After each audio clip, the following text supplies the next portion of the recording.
ang bilang ng mga namatay na estudyante matapos silang malunod sa Madlum River sa San Miguel, Bulacan. Nagsasagawa ng field trip ang grupo ng tourism students mula sa Bulacan State University nung nangyari ang trahedya. Dahil dyan, isinara na muna sa publiko ang Mount Manalmon. Noong 2004, 8 bakasyonista ang nasawi rin matapos malunod sa isa pang ilog sa San Miguel, Bulacan din. May report si Ian Cruz.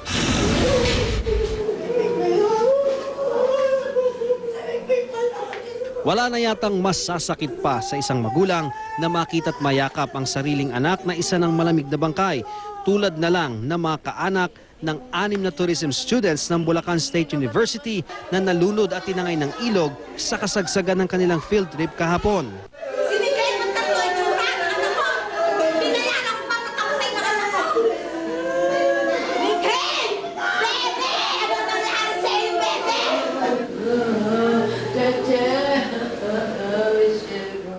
Sabi ko, che, huwag ka na sumama doon.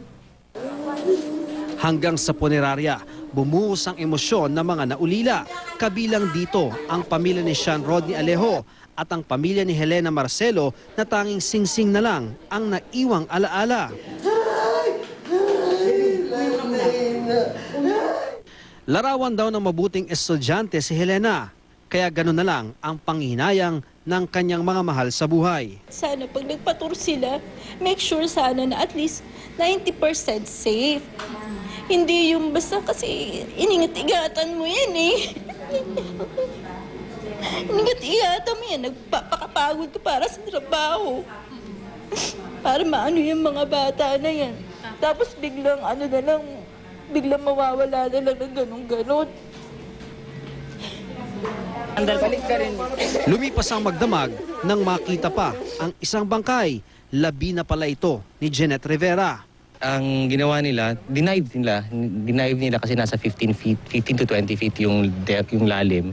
Sumunod na natagpuan ang labi ni Madel Navarro. Sabay na tiningnan ng mga kaanak ang mga na-recover na labi. At dito, muling nakarinig ng mga iyakan.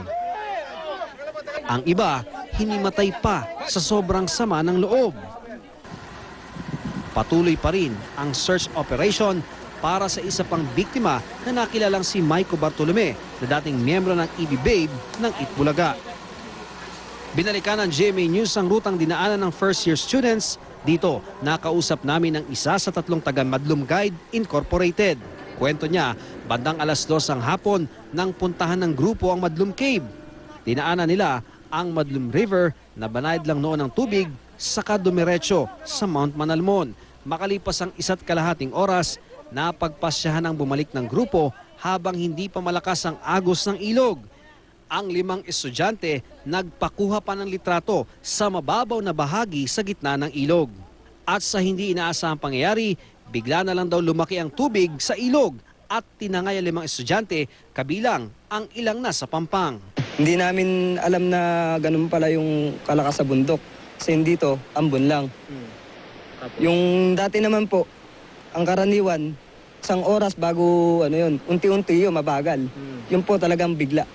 Mabilis daw yung pagragasa ng tubig patungo dito sa ilog. Ito nga yung unang bakas ng pagragasa ng tubig at ilang segundo lamang daw lumipas hanggang dito na nga ang taas ng tubig at makikita pa nga natin yung bakas ito. Kaya naman ilan sa mga estudyante ang talagang napahamak.